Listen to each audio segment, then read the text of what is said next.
Yeah, I'll show you how to get it, but you have to be willing to do the work. The syndicate? It's a motherfucking movement. It's just a syndicate. You ain't gotta be perfect, long as you down to put the work in. If when it comes to the bullshit you allergic, well, you just might be my kind of person. Welcome to the syndicate, where real estate wholesaling is what the business is. Ain't gotta talk about it when you out here living it, so if you out here getting it, then welcome to the syndicate. Welcome to the syndicate. Welcome to the syndicate. So I'm super excited to be talking with one of my good friends, Logan Bentley Fulmer. Logan, thank you so much for joining us today, man. What up, Ky? How are you? I'm doing good, man. I'm happy to be chopping it up with you. I know you're one of my favorite people here in town. You know, everybody says nothing but good things about you, and you have a great reputation. And man, I'm just happy to be doing this event with you next week, man. It's crazy. It's already less than a week away now. Yeah, I appreciate that. It's going to be fun. Yeah, man, I'm looking forward to it, man. We had a bunch of people coming out, people flying in from all over the country. And I know you're going to be talking about distressed property acquisitions there, right? Yeah. You know, over the last couple of years, there have been a million different topics, and I've kind of struggled with trying to figure out what the right message is. And, you know, I've kind of gotten to the point where I realize a good message that I have for folks, and it really points towards the basis of my business. So I'm kind of excited. Most of what I'm going to be talking about this year while I'm out there is the distressed property acquisition. And I'm not going to really focus on talking about commercial real estate or residential or development. It's where do these deals come from? Because if you follow me, you pay attention, you know anything, I get the whopper deals for the tiny bite-sized prices. I always have massive margins. And that's probably the most interesting part about it. So that's what I'm going to spend my time talking about. Awesome, brother. I love that. And I know my audience would love that. I know everybody listening would love that. So let's dive into that. You know, how does that look for you? If someone's just starting out, they kind of want to model what you're doing, where do you recommend they start?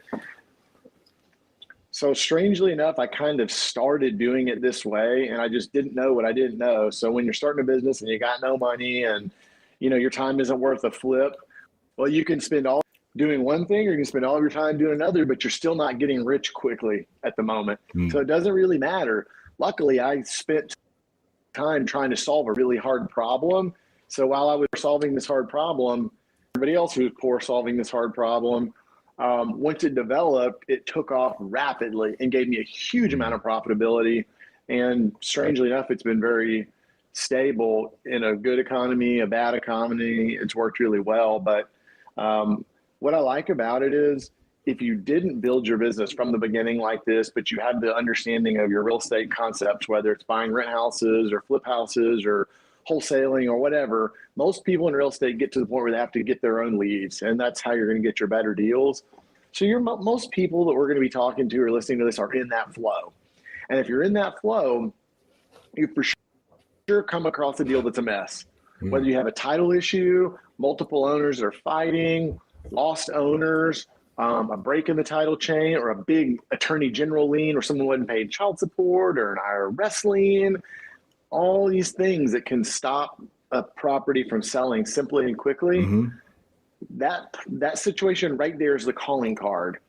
And you don't have to stop doing all of the business that you're doing right now to do these. You might just say, instead of walking away from it, I'm just going to pluck one out of this pile of mess. I'm going to work on that one as a pet project. And if you do it and you spend a fair amount of time and you really work hard at it, get some good advice, that one deal could very easily be the best deal of your year and not get in the way of your business. And then at that point, you start to, the light should come on and you say, oh, wow, I see something that other people don't see. And I can use a smaller amount of money to make a much bigger amount of profit with some skills. And then you decide, do I want to do more of these? What's that look like? No, I mean, I know I personally lost a few deals just in the last couple of months on messy title deals and deals I didn't know what to do with. And I just let them go, and think about now, I probably left some money on the table, man. So yeah, I think that's huge and definitely something I'd like to learn. I'm sure everybody else would too. Yeah, you know, real estate investors like things that are simple, cheap, and fast. And messy title deals aren't. You know, they're slow, they're complicated, and they can appear to be expensive, although they're not themselves. The help that you'll pay for to get them fixed, like the attorneys, or let's see, what else we end up spending a lot of cash on? Liens, you know, negotiations, stuff like that can get expensive along the way. But what's actually cheap itself is the property. That's the cheap part of the equation. So that makes sense. So is there like a cost or calculation or some kind of equation that goes through your head when you're like, is this deal worth pursuing? Does there have to be a certain amount of meat on the bone, or how does that look when you know what to go after and what to let go? Dude, that's actually a really astute observation early on in our conversation, because when I talk about this a lot, I'll get calls or emails from folks and they'll say, hey, I got this deal. It's got 30 heirs. It's got judgments and liens on it. I can't get it closed. And I have it under contract for 50 grand and I'm going to sign it for 65. I'm like, don't call me with that. Yeah. Like, what is the juice worth the squeeze? That's what I ask a lot. And, you know, on these deals that have this kind of mess, there needs to be a $50,000. I like to be $100,000 margin before I'll touch them. Wow. But I always try to set this standard that I want to be in the deal for between 20 and 50 cents on the dollar. And so I go in, you know, looking at what debts there are currently. Is there a mortgage? Are there delinquent taxes? Are there judgments and liens? You know, I kind of go in and assess that, and then I'll kind of set a budget. You know, on top of that, do I have one owner, 10 owners, whatever that looks like? And I'll say, okay, I can give each one of these people about this much, and I just get conversations going. And then I start softly floating pricing to folks. And I explain it to them along the way. Look, you have all these problems with your real estate. For example, you know, your cousin who owns 25% of this, when your uncle died, your cousin hadn't paid child support in 20 years. He owes 80 grand and his share's worth 50. Any money out of this deal if we can make it work. So conversations like that happen along the way. And when you start to frame it in a way where it makes sense, I just tell people, look, I'm going to take your seat at this messy table. Y'all been trying to fix these problems for years and you can't. I'm just buying a ticket to your dance. I don't even know if I want to be at your dance. It might not even be a fun dance, but you don't have to go to it anymore. And I'll give you $10 if I can take your place. That way it detaches the price I'm giving them for the value of the real estate. And the reason I do that is, think about if you take a Cadillac into a car dealership and it's brand new, in good condition. You bought it last month. It's got low miles, paint's perfect, no scratches, runs great. You take it and trade it in, you're going to get top dollar. But if I bring this thing in that's 25 years old, it's smoking, you know, the front bumper is got dents, the other door's been primered, the front window's broken. If I bring that up there and ask for top dollar, they're going to laugh. Right. That's what you're bringing. You're bringing me a piece of shit, and you can't get top dollar for this piece of shit. Right. So that makes sense. So basically, I like how you're kind of detaching them from the property. You're saying, hey, you know, you have all these problem points. It's a headache for you. It's a nightmare. I'm going to give you this. You walk away from it. And I'm going to take on all that responsibility, all that headache. I'm going to take that off your plate. Is that kind of the same conversation you have if there's multiple heirs? Are you kind of having that same conversation with each heir? Yeah, there's a little different rendition with each person based on what they tell you, but it generally is the same. What I find is in multiple, there's usually one person or a couple people are sort of like the ringleaders. Most of the family members or owners defer to them. And that's the person that I spend the most time dealing with. But yeah, the pitch is that. Yeah, that makes sense. So if there is someone who has like child support or some kind of issue, is there a way to still get the deal done if they have if one party has like pre-existing things that could hold it up? There is. So the first thing I'll say is, for anybody that's listening, you know, we'll talk about some technical things. And I want you to know that what we're talking about is a deal that's already in your CRM. You probably already walked away from one because you got your title commitment back after you got a contract with the seller. And one of a few things happened. Your title report has a bunch of judgments and liens on it, and the seller didn't pay them, and the deal couldn't close. Owners, and some of them said they didn't want to sell. Some of them did. They couldn't get together, so the deal didn't close. We all know those are in your CRMs right now, and you just walked away from them or just quit working on them. That's what we're talking about. Once you identify that, now you'll listen to what Ky and I are talking about today, and you'll go back to those people and start a conversation, but a different conversation. And it'll go kind of like, like, wait a second. I just went blank because I was going down that route. Yeah. Would you ask me? So basically dealing with the other heirs, if there's one problem heir, if there's someone that has some baggage to bring into the deal that could hold it up, how do you deal with them? Okay, that's right. So you're going in having a similar rendition of the conversation I just had, but you're letting them know all of the problems that exist, and you have to write out kind of a game plan before you have this call. But what you're trying to sell them is that you're taking their seat. So, for example, when I'm talking to maybe a ringleader, I'll let them know, look, I know your property is, I do the opposite of what a lot of investors do. The property's worth $300,000 on the appraisal district values, and that's what everybody looks at. I go back and tell them, I'm not arguing with you that property's worth $300,000.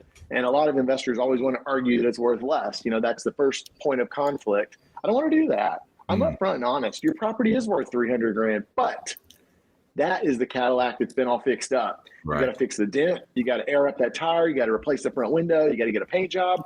That's worth $300,000. Now, your property has all these issues. So you got a judgment for this amount. You got a tax lien for this amount. And Johnny Boy, who is your younger nephew that can't be found, who also was a drug addict and vanished 4 years ago, that guy's got to be found and dealt with too.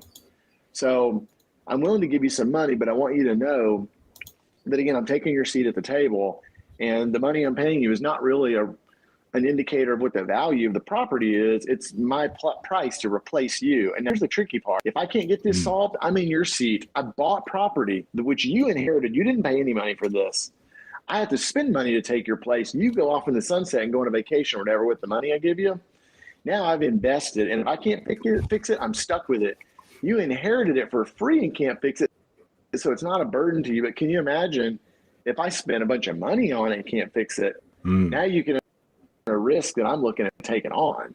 And when you start to have some real world, just transparent, like, I'm not trying to play this bullshit like the sales game of, boxing them in a corner and overcoming objections and devaluing their property and playing mind games. I'm up front. And the interesting part about that is they trust me more, they respect me more. And I do tell them something that I'm completely honest about as well that I like. It sets me apart from most people in Texas that can do a deal like this. And I'm better than the other 5. So if you'd like to work with me, I can assure you that I can buy you out, but no one else can make those assurances because I'll buy your property one owner at a time instead of rounding everyone up at the title company. So that's a much different proposal. Ky, when you're talking to everybody, I bet you usually tell them, guys, we all have to go to the title company and close together. Right. I'll take one share at a time until I eventually collect them all. And that's a very different proposal. Yeah, that makes a lot of sense. Yeah, because I do it the way that you mentioned. And yeah, we've run into a bunch of headaches, and we'll have one party they're the ones holding it up. We'll get them on board, and then the other one, then there'll be a different party member that'll be like, oh wait, no, never mind. Now we want something crazy, and it's never fun. So here's what happens when that situation happens. I start buying the shares one at a time, and they come close at my office or the local attorney's office. And let's say their proceeds were going to be $20,000 per person, 5 people, $100,000 total. I start to tell them, they're committed. They're running. At that point, I tell them, I'm not giving you $20,000. You can come to my office and I'll give you $5,000 in cash. You're going to close with my lawyer in my office, but I ain't giving you 20 for your share. I'm giving you 5. But your cousin said he ain't selling unless this, and this, and we all know that ain't happening. So when I start cashing folks out, that last holdout who's always causing trouble, they know somebody's coming for them because no one else, that holdout usually has held them out for a long. If you can't tell, I start to understand the psychology of these people because I've been dealing with them for 10 years over and over and over.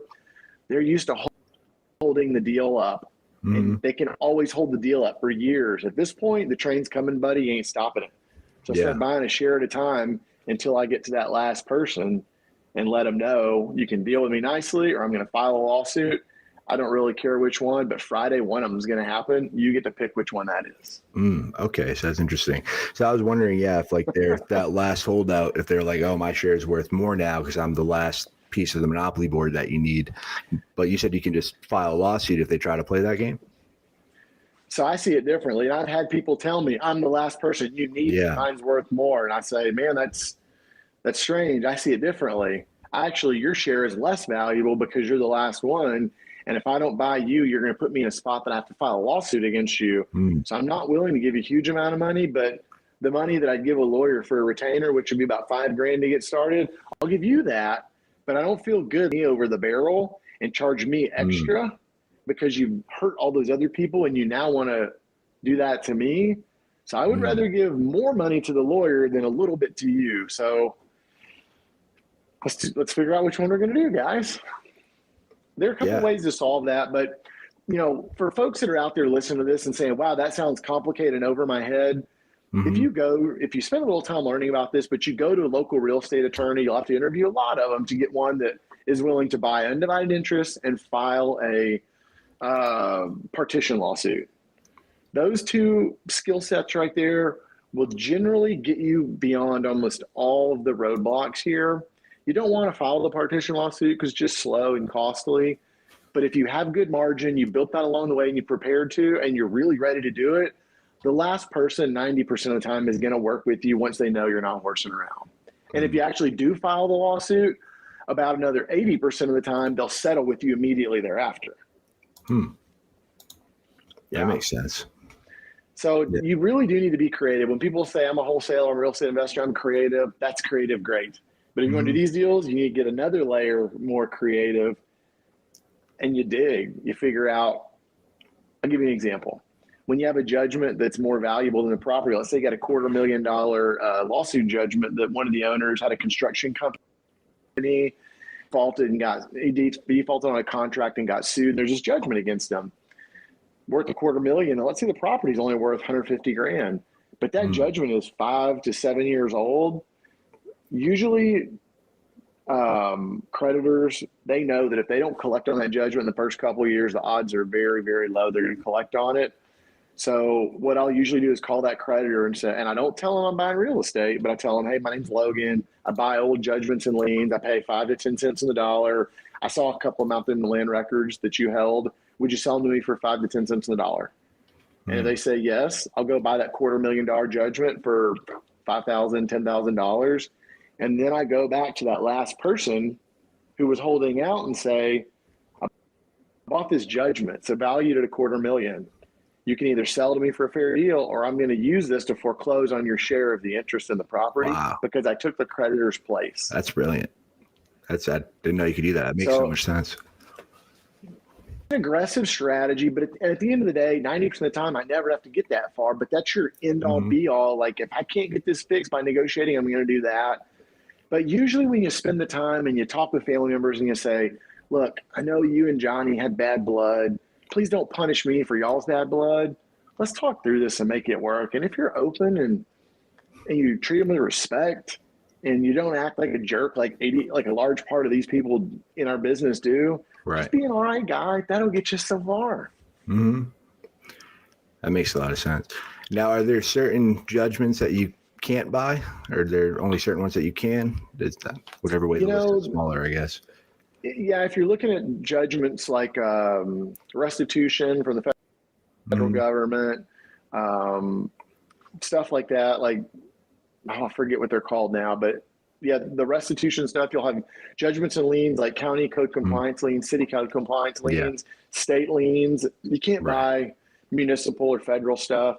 Outside of that, you can buy almost any lien. Now, you have some creditors like Toyota Motor Credit, they just won't sell their judgments. Why? I don't know. They just won't do it. Some are slow and hard to deal with, but a large part of them, you do have the ability to negotiate and buy from them. Now, here's another thing. When you get your title commitment, this is like a golden nugget that everyone needs to pay attention to. When you get your title commitment back, most of these judgment liens are only good for 10 years. And what I don't understand, I still have never asked the question, title companies put all of the judgments and liens under Logan Fulmer or Ky's name. They all show up on that Schedule C. But every time I get one like that, I look through it and say, that's over 10 years old, take it off. That's over 10 years old, take it off. That's over 10 years old, take it off. And you know what the title company does when I say that? They take it off. Wow. I don't know why they put a judgment or a lien that's older than 10 years on the commitment because it's not collectible. And if it hasn't been refiled, you can ask them to remove it and they'll do it. So that's how half of those judgment liens go away right off the bat. Wow. That's great. So over 10 years is the cutoff? Yeah, most of them are 10, some 20, but most of them are 10. And now a creditor has the ability to refile those. This is in Texas. If they don't refile them, which most don't, Yeah. they're gone. That's a great gold nugget. Yeah, I feel like you got. Man, if you didn't listen to anything else, listen to that because that's huge. Yeah. So what does this look like day to day? A very common deal like this that I'll do is a property that I'm all in for about 50 to 70 grand, and I sell it for between 200,000 and 300,000. Now that'd be my flip. Yeah. Now there's no painting, there's no new roof. This could be a house with land, a house on a little land. It could be a nice house, could be a shitty house, could be land. Any property that's worth somewhere around that range, I've got enough equity to make it worth my time. And there's enough margin that if something goes wrong, I can spend a little extra. Or I got some in the Philippines, I'm buying their share right now, and their mama has been instrumental in this deal. The deal would not have gotten done if their mom hadn't helped. And they went to the consulate, signed all the docs this week. And the mom emailed and said, this was another relatives of her. And she said, what share do I get? And we're like, dude, you don't get any share. And, while me and the guy that I was working with on it were talking, I just said, look, she legally doesn't get a share, but she's helped us so much. Let's give her anywhere between $1,000 and $5,000. You make the decision and pay her. We're going to have a great margin. We're going to make a couple $100,000 on that deal. We're going to make about $300,000 in net off about a $70,000 spend. I'm happy to give the lady that helped facilitate $5,000. That makes her day. She really helped us out, and it doesn't even threaten our margin because we're able to pick up great equity in the beginning. So yeah. So you have some discretionary things like that you can use along the way too to help you. Yeah, that's huge. So if somebody's going through this year round, hey, I know I have some deals that might fit this criteria. Is there any like checklist, or is there some kind of qualification they can ask? I know we kind of mentioned the numbers before, maybe go there again, but is there anything else that maybe this deal is worth going after? Is there anything else that would not include a deal, I guess, to be spend time going after? The first thing I would say is if you think there are 30 or 50 owners, I'd probably shy away because that's a lot of work. Outside of that, look and see if there's big equity. If there's big equity, hundreds of thousands of dollars, then, that's worth playing ball. There's so many different renditions of this kind of deal that, it's hard to make a template of it. But, I say that on the back of saying I've done several 50 and 60 heir deals where we literally bought 65 heirs interest over the course of 90 days, driving around town with cash and a notary and a deed, buying shares from people one after the other until we collected all 65. Wow. That's wild. I know I believe you're doing a webinar on how to find these heirs soon, right? Actually, yeah, this week on Thursday. If somebody's got some interest, one of the big questions that folks always ask is, how do you find all these owners? That's what I was going to ask next. Yeah. That's it. So if you go to the appraisal district office and it says, I don't know, Logan Fulmer, but Logan's dead. You don't know who his kids are. You don't know how to find them. You don't even know where to start. That webinar is going to cover that. So if you'll email office@arpusa.com, it's office@arpusa.com. Just shoot an email over there and they'll send you the link. Usually those webinars have a couple hundred people on them. We have a really good group of folks that come to those. But I do them because they're a great community builder. They get a lot of people talking. You get to know a lot of people. And, man, a lot of good deals get done from those. Folks get to work with us. We get to work with some really interesting folks we wouldn't know otherwise. And we help out a lot of pieces of this puzzle. There are literally tens of thousands of deals like this everywhere just sitting. Yeah. Absolutely sitting, waiting for you to go do them. Yeah, man, that's awesome, dude. So are you purposely targeting these deals that might have issues, or are they just coming across from your normal marketing, or how do you find these deals? I guess is a better question. Originally, I didn't look for these, but I was doing deals in a place where there's a lot of distress like this, which is the east side of San Antonio. And as the market started to get stronger, I couldn't go buy deals quite as cheap as I had been. And I remembered a couple of them that had issues, and I just fixed the problems. So I went in and I went back to look for those specifically when the market started to get better, the better deal or the easy good deals weren't there. So I went back and looked at the problem deals that existed that no one was buying, and it started to get easy to find. So I began intentionally targeting those. Now it's been 10 years, and I'd say, I don't know, 7 out of 10 deals that come through my office have an element of distress, but I now apply that to a lot more types of real estate instead of just the single infill housing. These days I've got ranches. I've done a dozen or 2 ranches like this. I bought commercial properties. I do a huge amount of the small rural acreage, less than 50 acres. Every year I'll do between 100 and 200 transactions in my office, and at least 70% of them have pretty extreme distress levels. That's crazy, man. Now, there are a couple ways to look for them, but what I'll tell you after this many years, what I have found is almost every single deal that has this level of distress, eventually the owners can't fix the problems and they stop paying the taxes. So the very simple place to go find properties like this is pull your delinquent tax list in your county for a couple $100 and start calling.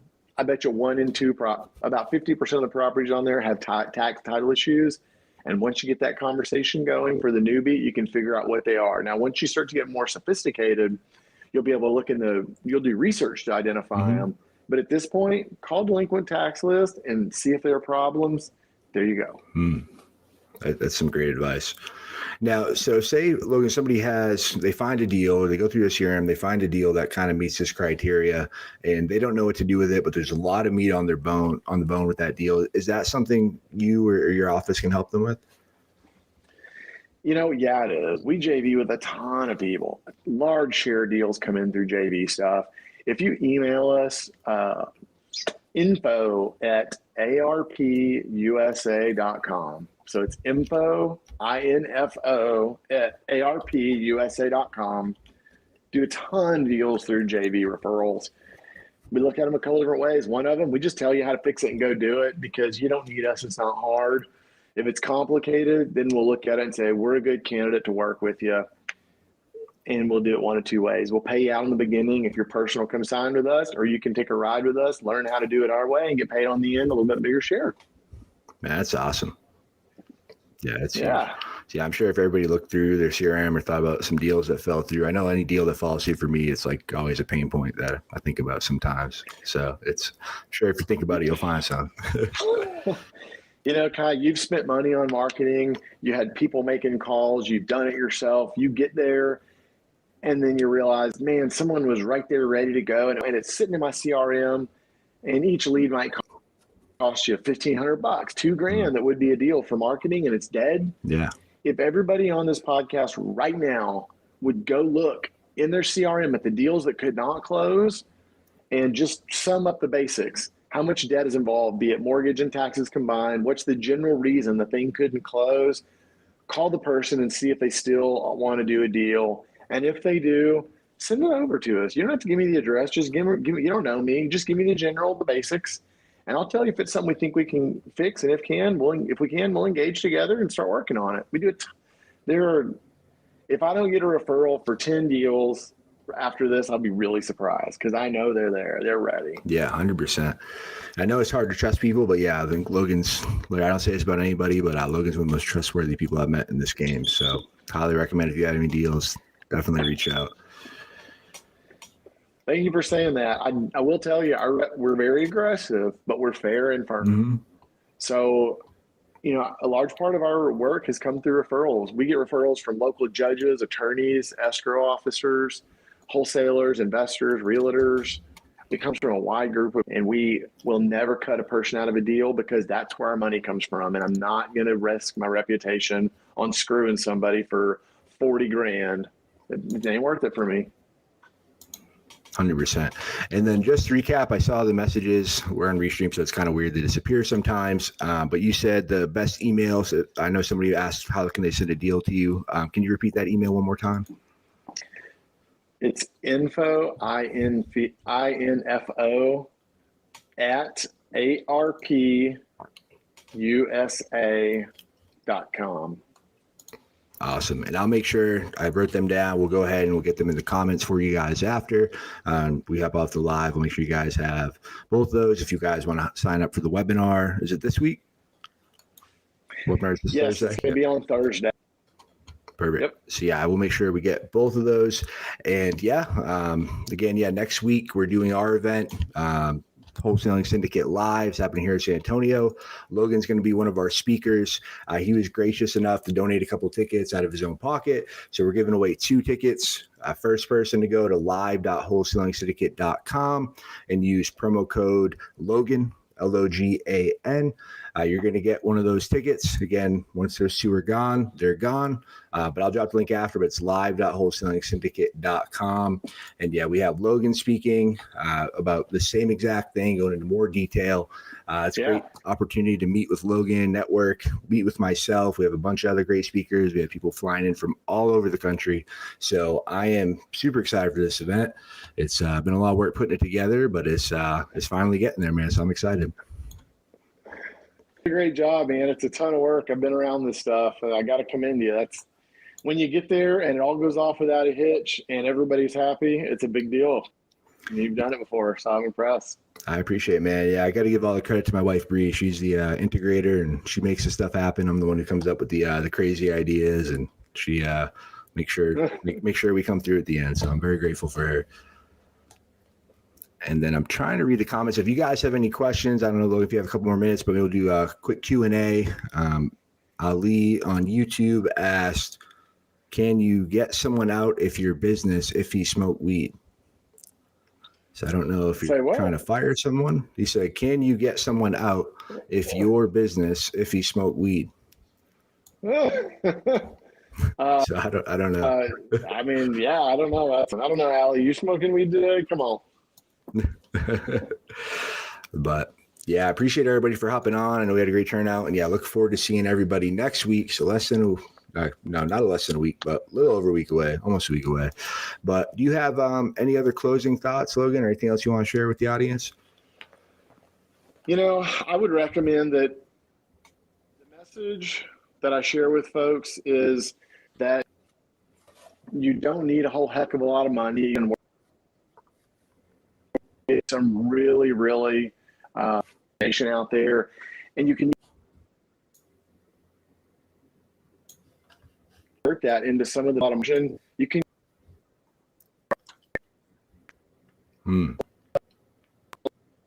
true. I kind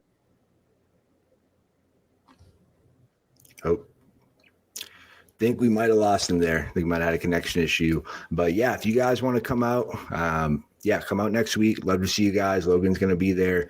Looks like Matt Teifke is in the comments too. He's going to be one of our amazing speakers as well. Definitely looking forward to him speak. He's one of my favorite people that we have. So yeah, I will go ahead. But again, it's live.wholesalingsyndicate.com. Use promo code Logan. First 2 people get free tickets. But I appreciate you guys. Thanks everyone for hopping on. And 222, it's going down here in San Antonio, Brickett Blue Star. Looking forward to seeing everyone. If you guys have any questions that we didn't get a chance to answer, make sure to drop them in the comments. I'll go through them all after and make sure I get an answer from either myself or Logan. So I appreciate you guys. Thanks again for hopping on and listening to us talk. And I hope you guys keep crushing it one day at a time. Hey, this is Ky Logue. Thank you for listening to the podcast. I truly appreciate you. If you want more of this information and you want to see these actually recorded live, go ahead, join our Facebook group. It's the Real Estate Wholesaling Syndicate. It's right on Facebook. Google it, you'll find it. Type it on Facebook, you'll find it. I look forward to seeing you guys in there. We give a ton of free information in there, a bunch of free trainings, free courses. You get all the scripts, contracts, everything you need, A to Z, absolutely free. And I look forward to seeing you on the group.